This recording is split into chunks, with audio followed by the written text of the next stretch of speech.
Hoje o assunto é o culto. Vamos falar sobre o culto segundo as Escrituras.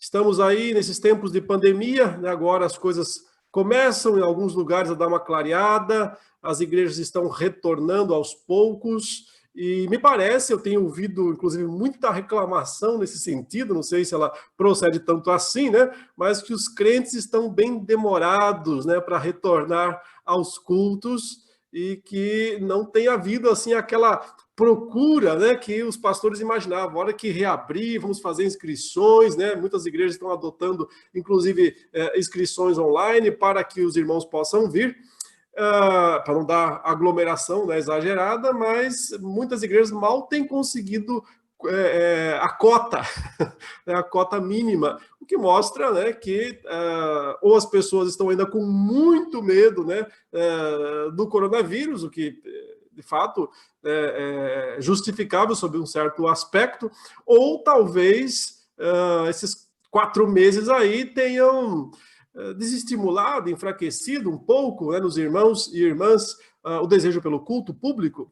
Nós vamos falar sobre isso nessa noite, mas não sobre pandemia, né? Nosso ponto não é tratar tanto sobre pandemia, já falamos muito sobre pandemia, né? Tá todo mundo cansado, ninguém mais aguenta falar de pandemia, só quer que ela acabe, né? Falar ninguém mais quer. Então, mas a gente vai falar sobre o culto, a importância do culto, que é tão necessário para a vida cristã. Deixa eu já chamar os nossos 2 participantes aqui. Reverendo Augusto está conosco aí, já está presente na sala, seu microfone está desligado. Ok. Pronto. Muito bem, boa noite, reverendo Leandro, boa noite, reverendo João Paulo. Satisfação estar aqui com vocês e tratar desse assunto, né? Que é um assunto que dá mais alta importância para nós, que é o culto que nós prestamos ao nosso Deus. Tenho certeza que a live de hoje vai ser muito abençoadora e esclarecedora. Ótimo. Já mencionou também, está conosco participando, o reverendo João Paulo Tomás de Aquino, né? Prazer, Leandro, prazer, doutor Augustus, que alegria poder estar aqui com vocês para falar sobre esse assunto tão importante, tão fundamental, e um assunto complicado, né? Nas escrituras, nós, às vezes, não temos tanta indicação de algumas coisas que nós gostaríamos de ver, né? Então, é um assunto um tanto quanto complicado, e eu creio que essa live vai ser muito produtiva, muito abençoadora para a vida da igreja. Joia, com certeza. Os irmãos devem já conhecer bem o reverendo João Paulo, né? Mas só esclarecendo, ele é doutor em Novo Testamento, né? Aliás, aqui nós estamos em 3 professores de Novo Testamento, né? Eu, João Paulo e Augustus, e fazemos parte, inclusive, da mesma área de Novo Testamento no Centro de Pós-Graduação Andrew Jumper. Vamos lá, então, meus irmãos. Bom, vamos começar, né? A gente vai ter os alunos fazendo perguntas aqui direto dentro da sala virtual. Nós vamos pegar algumas perguntas também dos irmãos lá no YouTube, né, que estão mandando perguntas desde já. Mas a gente vai começar com a pergunta principal, a básica, né? Por que é que nós devemos, afinal de contas, cultuar a Deus? Isso é um chamado mesmo? Eu estou perguntando já de forma específica, notem bem. É claro que viver é cultuar, a gente adora Deus em todos os lugares, mas tem que reunir mesmo num lugar e precisa passar ali um período, tem que ter uma liturgia. Nós somos chamados, de fato, para fazer isso. Qual a importância disso para a vida cristã, para a fé cristã? Vamos começar, então, com o doutor Augusto, em seguida o João Paulo pode falar também. Muito bem, Leandro. Embora tudo que a gente faça na vida seja culto, é preciso fazer uma distinção entre nossa vida como culto e o culto que nós prestamos a Deus de maneira pública, junto com os nossos irmãos. Também há o culto que a gente presta em família, e o culto individual, que a gente faz sozinho, além de nossa vida toda ser um culto. O culto público, e é disso que a gente vai tratar, né, especificamente sobre isso, o culto público, ele é ordenado por Deus na Bíblia por vários motivos. O primeiro deles é o testemunho público diante do mundo e da sociedade de que existe um Deus e que ele deve ser adorado, ele deve ser buscado e a quem nós devemos prestar serviço espiritual. Então, há uma dimensão de testemunho público no culto que precisa ser preservada. Daí a ênfase que sempre, historicamente, os reformados deram à presencialidade dos cultos e fazê-los em momentos ou em horários pré-determinados para que todos tenham oportunidade de vir e de participar. No culto público, nós exercemos uma série de atividades ou exercícios espirituais que estão todos relacionados com a pessoa do nosso Deus. Nós oramos a Ele, porque reconhecemos que Ele é aquele que supre nossas necessidades. Nós cantamos a Ele, porque entendemos que Ele é digno de todo louvor e de adoração. Nós confessamos os nossos pecados, porque entendemos que somente Ele pode perdoá-los. E juntos nós fazemos uma espécie de liturgia, né? Cantamos juntos, nos ajoelhamos juntos, oramos juntos, lemos a Bíblia juntos, escutamos a pregação da palavra juntos, tudo isso para o testemunho público de que Deus tem um povo, que esse povo é um povo unido, que esse povo se junta para um objetivo único, que é louvar e adorar esse Deus. Portanto, o culto público ele é muito importante, ele é, de fato, sim, foi requerido de Israel no Antigo Testamento, inclusive com muitos detalhes em datas específicas, e no Novo Testamento a gente percebe a movimentação dos cristãos para se reunir em casas e onde pudesse, e com frequência, primordialmente no primeiro dia da semana, embora não exclusivamente, para fazer basicamente as mesmas coisas que eram feitas no Antigo Testamento, só que agora espiritualmente em Cristo Jesus. Não tem mais sacrifício de animal e outras coisas. Mas o princípio permanece do culto público como sendo alguma coisa requerida por Deus, importante para o testemunho da sua presença e da sua realidade, além de ser uma forma de edificação para aqueles que professam a mesma fé em Deus. Muito bem, nada a acrescentar, né? A Bíblia fala muito sobre reunião, sobre nós nos congregarmos, tanto no Antigo quanto no Novo Testamento. Existem diversos imperativos para o povo de Deus se reunir, para o povo de Deus estar junto, para o povo de Deus celebrar junto. Nós vemos isso claramente no livro dos Salmos. Muitos dos Salmos, que eram evidentemente cantados numa ocasião de culto, além de serem cantados em outras ocasiões também, muitos dos salmos têm essa ideia, né, do povo todo louvando ao Senhor, e a Bíblia normalmente usa o plural para essas coisas, né? É o povo cantando junto, cantemos, entoemos, louvemos, celebremos, é sempre no plural, sempre pressupondo que o povo vai se reunir para cultuar o Senhor, para falar com Ele em oração, para prestar-lhe cânticos de louvor, para ouvir a palavra juntos. Nós vemos vários contextos do povo de Deus junto diante da palavra de Deus. Isso era muito comum, né? E uma das palavras mais comuns do Novo Testamento, que é a palavra sinagoga, né? Que é usada até por Tiago para falar da igreja, tem exatamente esse significado de ajuntar, um ajuntamento de pessoas diante da palavra de Deus para aprender a palavra. Então, tudo isso tem a ver com o nosso culto cristão, tudo isso tem a ver com a nossa obrigação de nos reunirmos presencialmente, de estarmos juntos como povo de Deus para cultuarmos ao Senhor, quando isso for possível. Bem, eu creio que não há dúvida de que a Bíblia chama o povo de Deus para a reunião. Ficar fora da reunião, ficar fora do ajuntamento do povo de Deus não pode ser benéfico, não pode trazer bênção, e é presencial. Mas qual a diferença entre aquilo que tecnicamente se chama culto no Antigo Testamento, né, e que tinha a ver com os sacrifícios dos animais, com a centralidade do templo de Israel, ainda que a gente possa dizer que todo esse movimento dos salmos, inclusive de subida, né, já estavam louvando, participando, mas tecnicamente me parece que o culto no Antigo Testamento era ali, centralizado em Israel, né, e em Jerusalém, no templo, com todas aquelas orientações muito claras, muito precisas, detalhe para tudo, tem que ser assim, tem que ser assado, né? Não pode ser de forma diferente. E, de repente, nós não temos mais isso no Novo Testamento, né? Mas as reuniões existem, claramente existem, a gente vê já em Atos 2, né, logo após a descida do Espírito Santo, quando 3.000 pessoas são convertidas e batizadas, e Lucas diz que eles estavam juntos e que eles perseveravam unânimes, né, no templo e de casa em casa, partindo o pão, que parece ser a Santa Ceia, louvando a Deus, adorando ao Senhor, ou seja, existe isso. Mas a gente pode chamar isso de culto, né? Será que a reunião do povo de Deus no Novo Testamento é devido dar o nome de culto, levando em consideração que culto era aquele ajuntamento, é verdade, do Antigo Testamento, mas focado no templo e nos sacrifícios? O que vocês podem dizer sobre isso? Vereador, nós cremos que, na verdade, o culto é o mesmo na antiga aliança e na nova.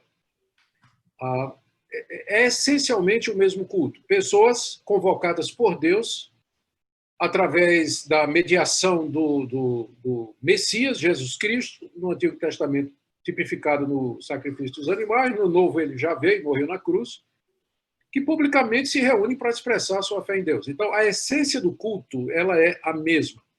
Algumas diferenças acontecem porque o culto no Antigo Testamento foi administrado numa dispensação antes de Cristo, em que tudo era feito de maneira tipológica e simbólica, e no Novo nós já temos a realidade. Então, no Antigo Testamento, como você mencionou, o culto era feito no Templo de Jerusalém. Deus não... Teve uma época, né, que, a partir de um tempo, que Deus decidiu que não aceitaria o culto que não fosse prestado ali no templo. Isso ele já tinha dito a Moisés, né, que quando vocês entrarem na Terra Prometida, eu vou escolher um lugar para ali colocar meu nome. E ele fez isso, escolheu Jerusalém, mandou construir o templo, e lá era o culto, ele era central.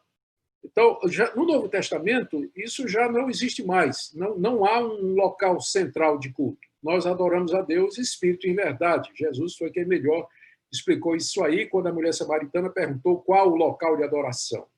E então, agora nós podemos adorar a Deus em qualquer lugar. Isso é bom dizer, inclusive, que nós não temos templos. Os evangélicos, os cristãos agora, nós não temos templos como tinha no Antigo Testamento.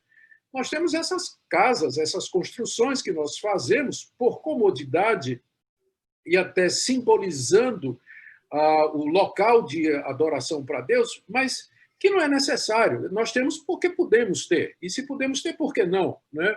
Ajuda, mas nós não precisamos de um templo para fazer um culto a Deus. Nós podemos fazer em qualquer lugar, onde o povo de Deus ali está convocado com o mesmo propósito, aquelas partes do culto são realizadas.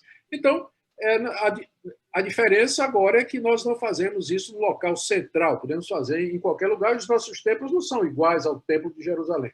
No Antigo Testamento, o culto era ministrado através dos sacerdotes, que eram espécie de mediadores entre o povo e Deus, tanto da parte de Deus para os homens como vice-versa. No Novo nós não temos, todos os cristãos são chamados de sacerdotes, no sentido de que eles podem se aproximar de Deus através do sumo sacerdote, que é Jesus Cristo.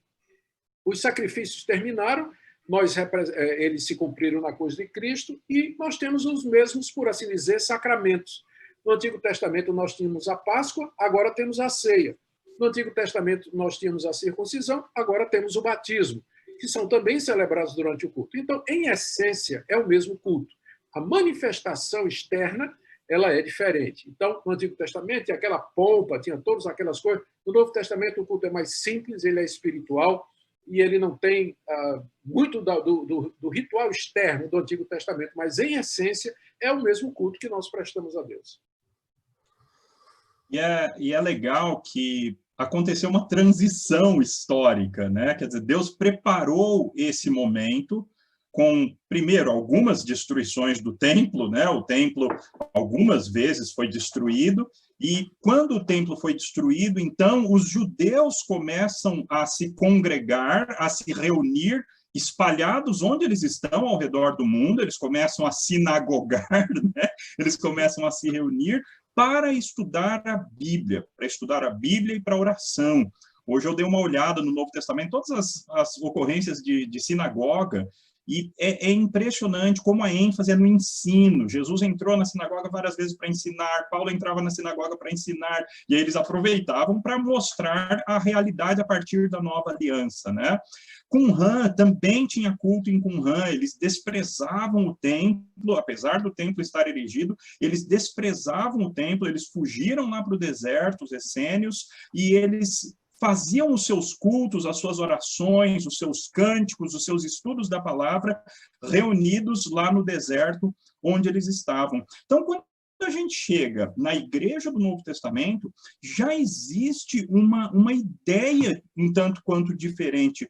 Ocorreu uma certa transição histórica naquela atitude de Deus de preparar a plenitude dos tempos, de Gálatas 4:4, né?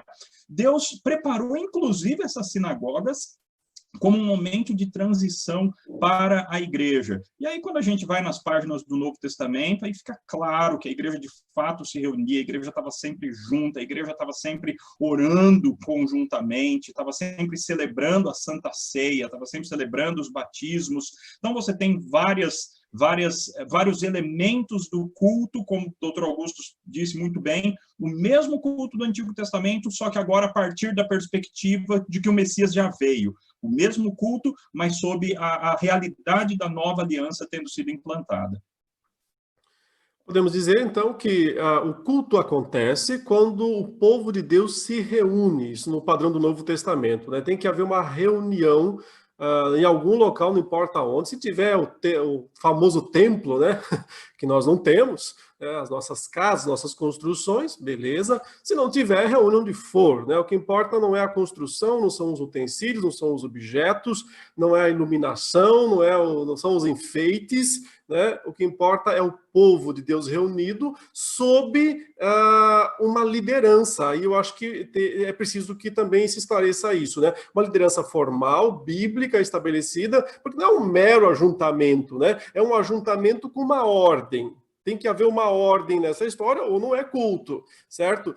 O elemento central, me parece que vocês dois já estabeleceram bem claramente. Qual é o elemento central do culto do Antigo Testamento? O sacrifício, que apontava para Cristo. Qual é o do Novo? Né? A celebração do sacrifício de Cristo, né? A lembrança, a pregação, o ensino, tudo girando em torno, né, da pessoa de Cristo, ou seja, um culto cristocêntrico. O culto do Antigo Testamento ele é cristocêntrico na medida em que ele está sempre revelando a pessoa de Cristo, e o do Novo Testamento é cristocêntrico, mas apontando para o Cristo que já veio. Mas qual é a ordem, né? Não é um mero ajuntamento. Tem que se ajuntar sob uma ordem.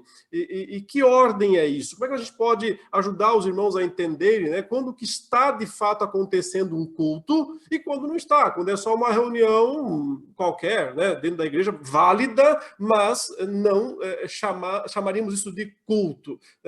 Como os irmãos podem nos ajudar nesse ponto? Olha, Leandro, muito, muito pertinente. Eu creio que o que faz do culto um culto diferente do ajuntamento das igrejas, da igreja, né? A igreja pode se ajuntar para assistir um filme, bater papo, tomar um café e discutir depois foi aquilo. Aquilo não é culto. Mas o que então faz o culto? Eu creio que o que faz o culto é aquilo que nós chamamos dos elementos do culto, ou os exercícios espirituais que nós fazemos ali. O culto é caracterizado pela leitura pública da palavra, exposição dessa palavra ou a pregação, orações públicas, cânticos e louvores, e poder-se acrescentar, em alguns casos, o levantamento de coletas, há dúvida a respeito disso, e como você falou, tudo isso seguindo a orientação de pessoas que são chamadas pelo próprio Deus, reconhecidas e consagradas pela igreja para fazer isso, que são os presbíteros / pastores, segundo o Novo Testamento, né? Presbíteros / pastores. Porque a função deles coincide, né, em muitos pontos. Então, eu creio que é isso que torna o culto o que é. E é importante a gente lembrar que esses elementos, eles não precisam seguir uma determinada ordem, uma vez que nós não temos uma ordem. Isso é o que a gente chama de liturgia, né? Exatamente qual a sequência em que esses elementos vão ser ministrados, isso é o nome que nós damos à liturgia, o nome que nós damos a isso à liturgia, A Bíblia não prescreve uma liturgia, mas ela quer que esses elementos, né, ela exige ou sugere, né, por exemplo, por orientação, que esses elementos estejam presentes naquilo que nós chamamos de culto. E é isso que faz a diferença do culto de outras reuniões da igreja. Né? Tendo esses elementos, então nós temos aí caracterizado o culto a Deus, uma vez que tudo isso está sendo guiado e dirigido, conforme você falou, por pessoas qualificadas, né? Presbíteros, pastores, conforme o Novo Testamento nos diz.